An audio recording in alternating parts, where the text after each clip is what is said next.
Alright, all you stormtroopers, and I guess a couple of you rebel squadrons out there still duking it out on Yavin 4, welcome back to MusicVillage. And according to the report that Maestro D2 just delivered to me, apparently the battle between those two, the stormtroopers are currently winning by only 5 troopers.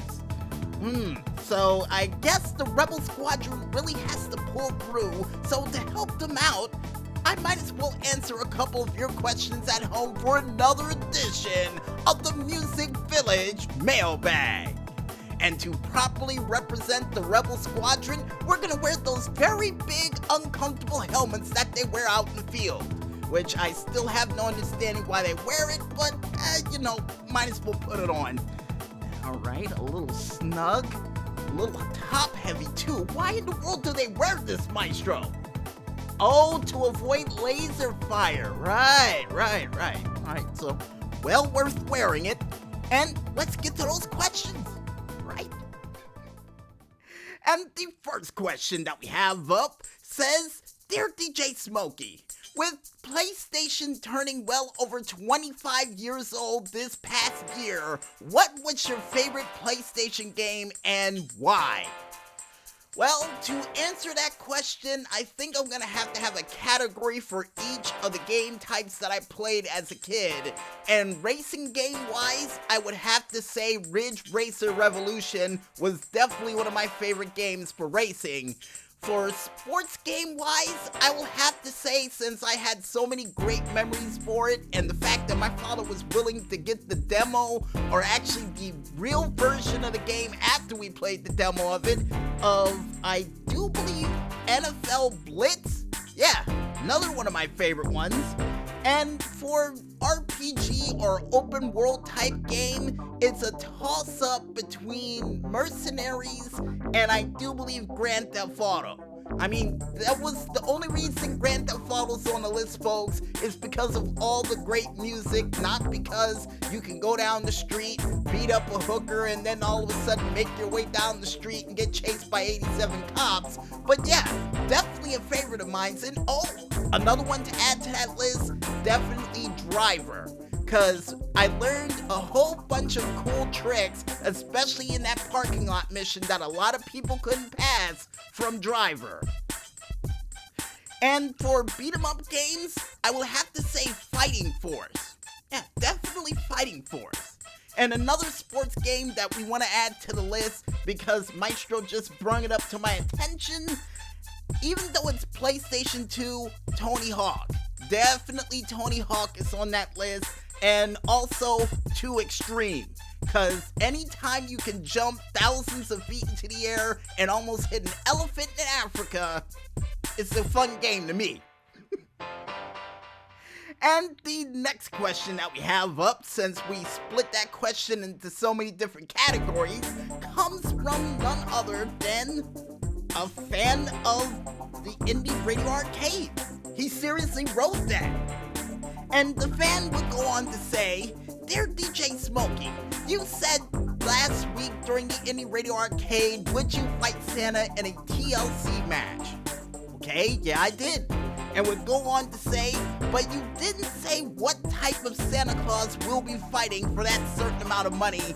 Who Santa Claus type we are going to be fighting for that money, and is it going to be worth it?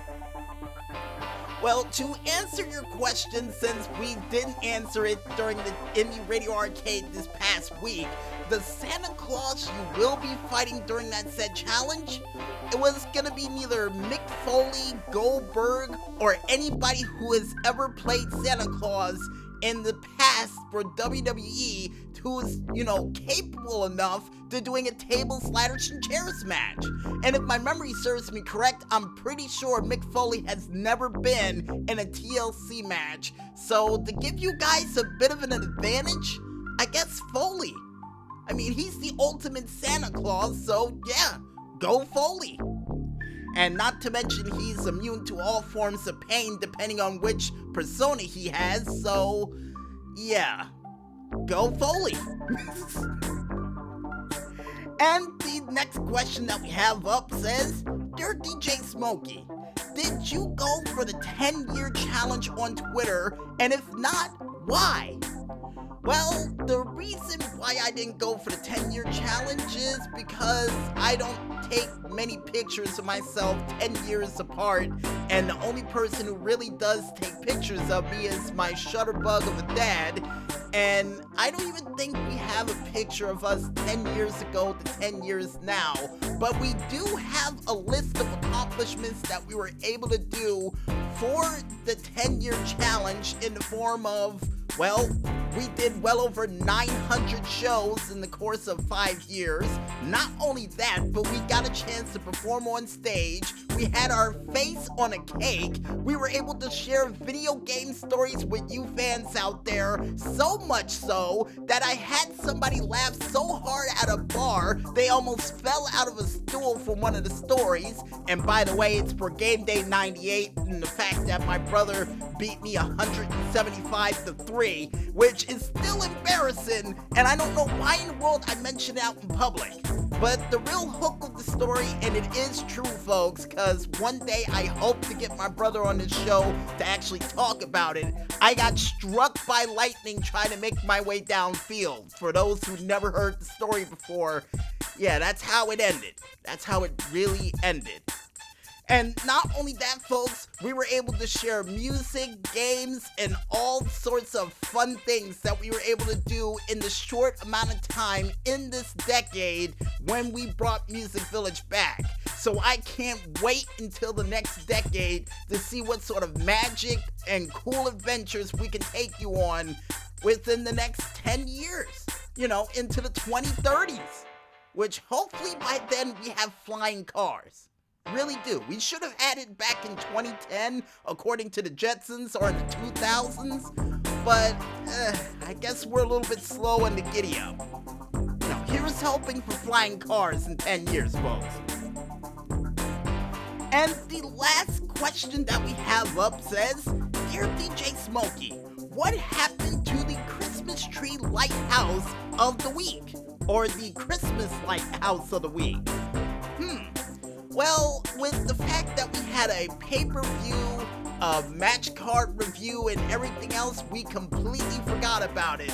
But if we were to give one house the Christmas lighthouse of the week, I would have to say it's a tie between the house right down the street from us, because their house is Christmas to the point that they had to set up for it the last week in November, or any house in Madison.